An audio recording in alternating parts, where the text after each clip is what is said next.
From lip-syncing scandals to fake pregnancy rumors, Beyoncé's reputation has been under a microscope. One video destroyed it all. Let's take a closer look at the moments that have tarnished her halo. Beyoncé's rise to fame began at a young age. We all remember her hit R&B group Destiny's Child that her father and ex-manager Matthew Knowles created back in the 90s. That skyrocketed Beyoncé into stardom. So, who would have thought that with her wide range of exceptional vocal talents that she would ever be caught lip syncing, right? I certainly didn't, and I know millions of others didn't. So that's exactly what happened though, and not only did it happen, but it happened at President Barack Obama's second inauguration in 2013. Beyoncé was invited to perform the national anthem, being the Star-Spangled Banner, which would be watched by millions of people around the world, no biggie. Now, many assumed at first, of course, that she was in fact singing live. However, it was later revealed that Beyoncé had lip-synced the entire performance, actually singing along to the pre-recorded track of the anthem. Now, the news sparked a heated debate, with some critics accusing Beyoncé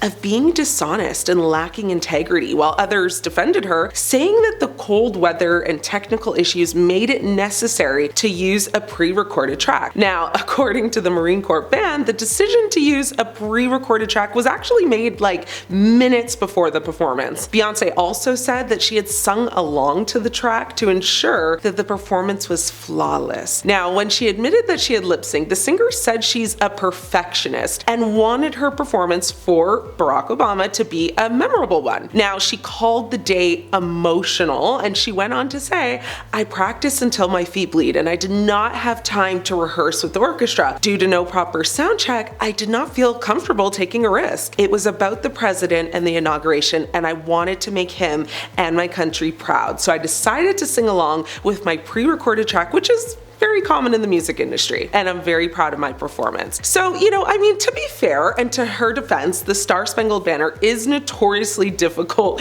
piece to sing. It spans such a huge vocal range, and it was also bitterly cold that day in Washington. So the combination of nerves and the cold may have influenced Beyoncé's decision to rely on the pre-recorded track. We will forgive you, B, but we won't forget it. Moving on now, Beyoncé has been called out many times for sampling songs throughout her career without actually getting permission first. One of the most notable cases is the song Ring the Alarm from her 2006 album B-Day. The song's chorus bears a striking resemblance to the 1995 song Get Me Bodied by Rare Essence, and also samples elements from the 97 song La Di Da Di by Doug E. Fresh and Slick Rick. In 2010, Beyoncé was actually sued by songwriter Jennifer Armour, who claimed that Beyoncé's song Baby Boy featuring Sean Paul infringed on her own song Love Theme, which was written in 97. Now, another notable one was Beyoncé's song Run the World. She was accused of sampling the song Pon de Floor by Major Lazer without properly clearing the sample. But nothing almost ruined her career more than when she sampled the Challenger explosion in her song XO. Begins with audio of NASA's former public affairs officer Steve Nesbitt referring to a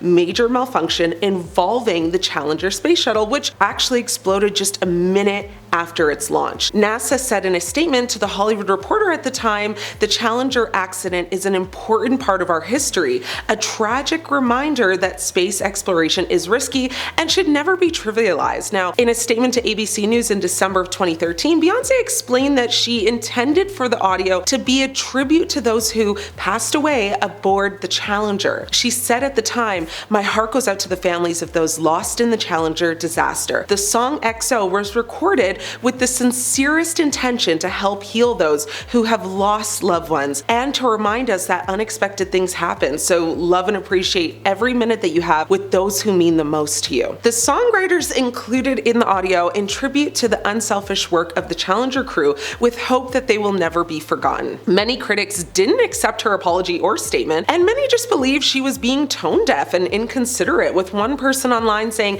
"This is not how you honor the crew members. Nobody asked asked for this, with another person saying, "This is so random and came out of nowhere. She hasn't once spoken about the Challenger incident. She's definitely lying about her intentions." NASA astronauts, employees, and the families of the Challenger astronauts were extremely upset that she used this audio and didn't think it was a well thought out idea. June Scobie Rogers, the widow of Challenger Space Shuttle Commander Dick Scobie, told ABC News at the time, "We were disappointed to learn that an audio clip from the day we lost a heroic Challenger crew was used in the song XO. The moment included in this song is an emotionally difficult one for the Challenger families, colleagues, and friends. We have always chosen to focus not on how our loved ones were lost, but rather on how they lived and how their legacy lives on today." A former NASA employee, Keith Cowing, said, "This choice of historic and solemn audio is inappropriate in the extreme. The choice is little different than taking Walter Cronkite's words to viewers announcing the passing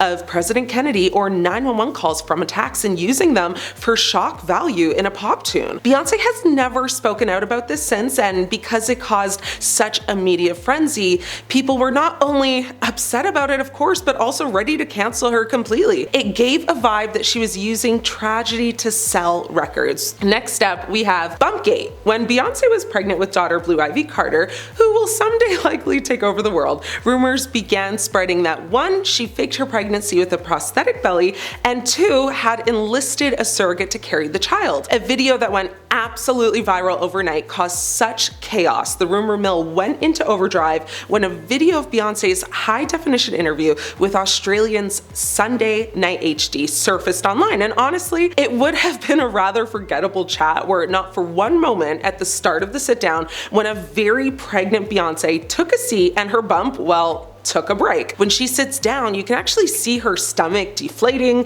crumpling, and folding in on itself, however you want to describe it. Stills and slow-mos of the seemingly disappearing bumps circulated by the dozens, and conspiracy theories around as to the curious behavior of her baby bump. Was Beyonce wearing different sized bellies to throw off the press as to how far along she was? Had she and Jay-Z gone the surrogate route and her seemingly deflating baby bump proved it, or was it something else entirely? Beyonce's publicist Yvette Noel Schur was quick to shut down the conspiracy theories of the masses, telling E! News that sites and rumors suggesting that Jay-Z's better half is wearing a prosthetic or otherwise faking her baby bump are foolish. Beyonce addressed it only once, saying, "That was crazy. It wasn't hurtful. It was just crazy. Where did they come up with this?" Now, Wendy Williams discussed the incident on her talk show and actually had 2 of her staff members who were pregnant at the time, with one of them being due like the same month as Beyonce, sit down in very similar dresses to see if their belly, or I guess fabric, folded in the same way. Both did not, and so that also drew a lot of attention and caused many other people to believe the fake pregnancy rumor. Now, one fan online pointed out that Beyonce has been so secretive about her pregnancy, and that the only footage of her being pregnant was grainy and not clear, and some fans did come to her defense, saying that there was actually a pic of her on the beach in a bikini, but Wendy Williams very clearly pointed out that that photo of her standing in her bikini anyone could replicate if you just stand and push your stomach out enough. Now, some conspiracy theories Wendy talks about is that 1, the baby was to help her depleting music career at the time. Theory number 2, that the baby was to keep Jay-Z's alleged mistress away. Theory number 3, the alleged woman in Trinidad with Jay-Z's son was intimidating to Beyonce, and Beyonce was basically trying to keep up with her. Theory 4, she was going to use a surrogate to maintain her body and not put it under stress. And theory 5, they're adopting, but wanted to play it off like she gave birth. Now, Wendy even predicted it would be an at-home water birth. However, we now know that that didn't happen,